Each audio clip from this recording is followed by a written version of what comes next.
Welcome into Deseret News Rewind, our award nominations video, as always presented by Heidemann Associates, brought to you by the Utah Army National Guard, and outfitted by Black Clover. And as always, if you have any holiday needs coming up, gifts, you're not quite certain what to give that family member or loved one, check out blackcloverusa.com, a full lineup of men's and women's gear. Use the promo code DNR20 to get 20% off your order from blackcloverusa.com. Or swing by the store just off 123rd South in Draper next to the water park to get an even more special discount. Tell them Deseret News Rewind sent you, and they'll hook you up there at Black Clover.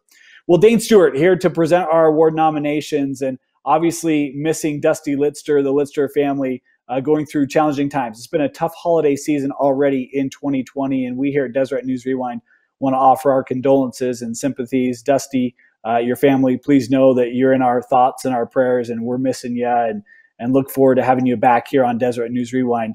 We also had a hurtful loss for the Maple Mountain football team, and hashtag Bryson Strong, a young man who has been in a battle for his life, and to the McQuivies, to all associated with Maple Mountain football, please know that we send you as well our condolences.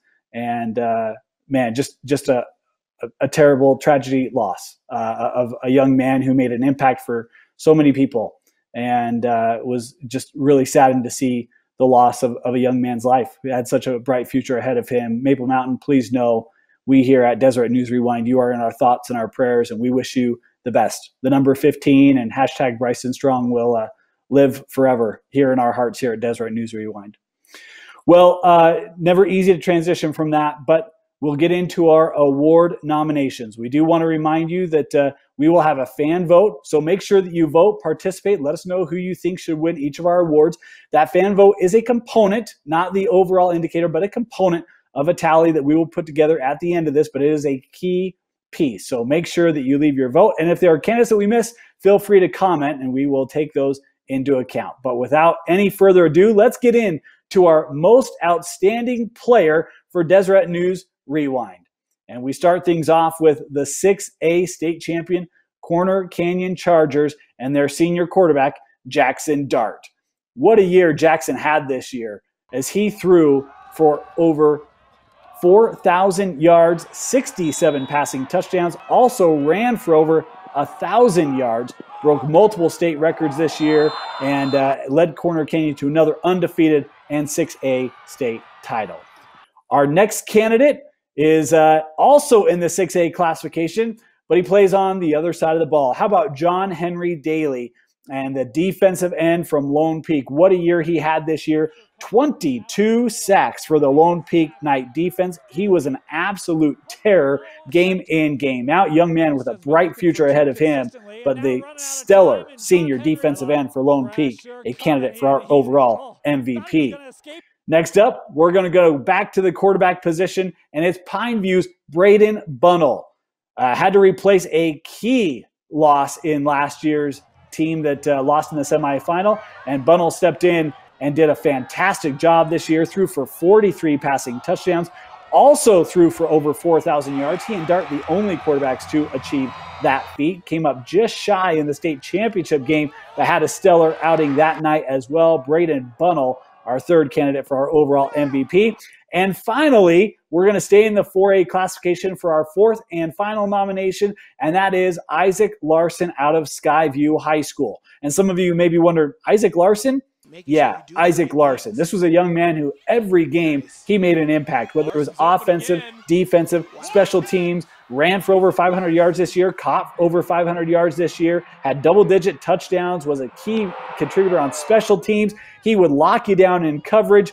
He also would get engaged in the sweep, scored touchdowns on the ground, in the air. Isaac Larson found ways to contribute in his first and only year at Skyview, helping the Bobcats secure another 4A state title.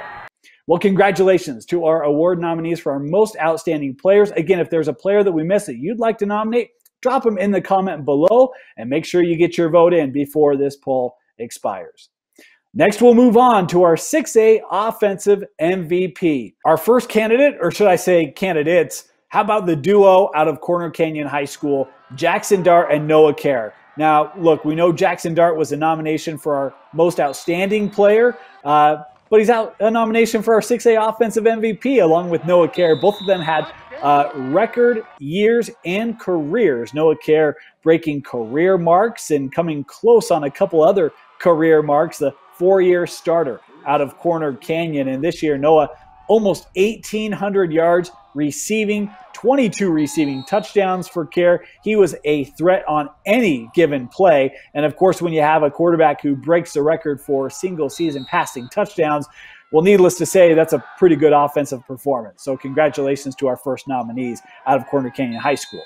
Our next nominee for the 6A Offensive MVP, we're going to head up north just a little bit and Davis High School. How about Spencer Ferguson? What a year he had this year, running the rock and getting Davis back on the board, back on the playoff board in 2020. Ferguson ran for almost 1,700 yards this year and also had a state-leading 21 rushing touchdowns to help pace the Darks. This young man was almost automatic. 150 yards a game, just pencil it in for Spencer Ferguson week in, week out of Davis High School. Our third nominee, how about the year for the West Panthers? And they wouldn't have had it without the performance from the law office of Clarence Bird Butler. This was a young man who was dynamic on both sides of the ball. He made the DNR top 5 plays almost every week. You saw another athletic play, could throw him the ball, run it with him on the ground.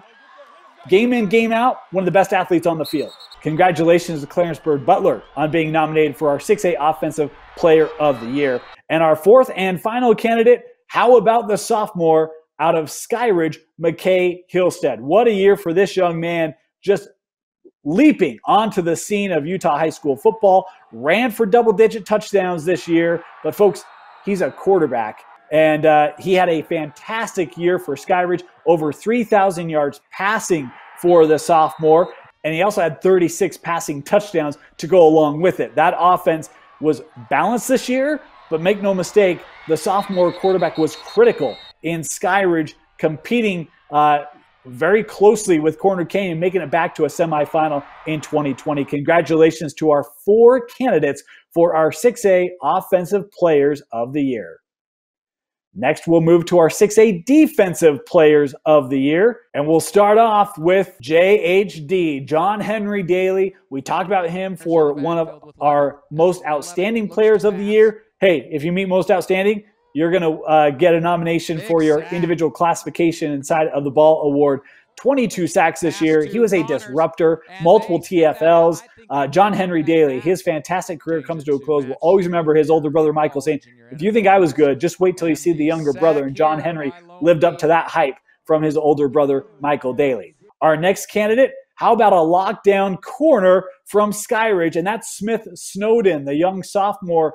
Boy, he had to take the training wheels off early. This young man stood up and made plays game in, game out. Look, in Region 4, you are going up against some of the best offenses in the state, and it was not uncommon for Smith Snowden to have to stand up and make big plays against big-time receivers, and he did that in his sophomore year. Congratulations, Smith Snowden, for being nominated as a 6A Defensive Player of the Year. Our third candidate, how about Harrison Taggart from that lockdown Corner Canyon defense? This was a defense a lot of people didn't quite know what to expect in 2020. Had to replace a lot of key pieces. Had Jackson Light returning up front. He was great. But Harrison Taggart, that second level, he would hunt you down. He did so in the state championship game, semifinals as well. This young man roamed opponents' backfields, was good in coverage, made great tackles, and was critical in that Corner Canyon defense, really stepping up and helping to lead the Chargers to another state championship here in 2020. And finally, our last candidate or candidates for our 6A Defensive Player of the Year, and this would be a Players of the Year, come from the Ole East High football program. It's the trio of Ben Roberts, Orion Kafusi, and Voy Tunaufi. Look, we mentioned on Deseret News Rewind this year, talking with this East staff before the game, they said, hey, this might be one of the best defensive fronts that we've ever had in our time here. And it did not take long to see that play out. Voy Tunaufi, a multi-year contributor, young man going to go play Power 5 football. He was a wrecking ball defensively. So was Ben Roberts, a young man that's got some more time at East High School coming up, but he would absolutely blow by, lived in the pocket of quarterbacks and just took them down for sacks and losses all over the field. And then Orion Kafusi, this was a young man, could line up in multiple positions, could defend the pass, could get after the run, put pressure on the quarterbacks. That front for East High created a lot of challenges and was critical for them to get back to a semifinal, something the East just continues to do under Coach Matic. Congratulations to the trio from East and all of our nominations for our 6A Defensive Player of the Year.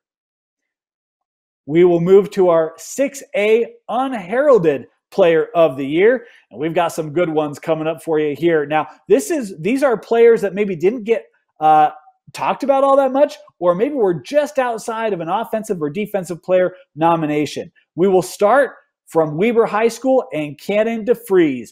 Look, this was a young man that you see highlights of him and you would swear that they're sped up. No, that's real time. He's just that quickly.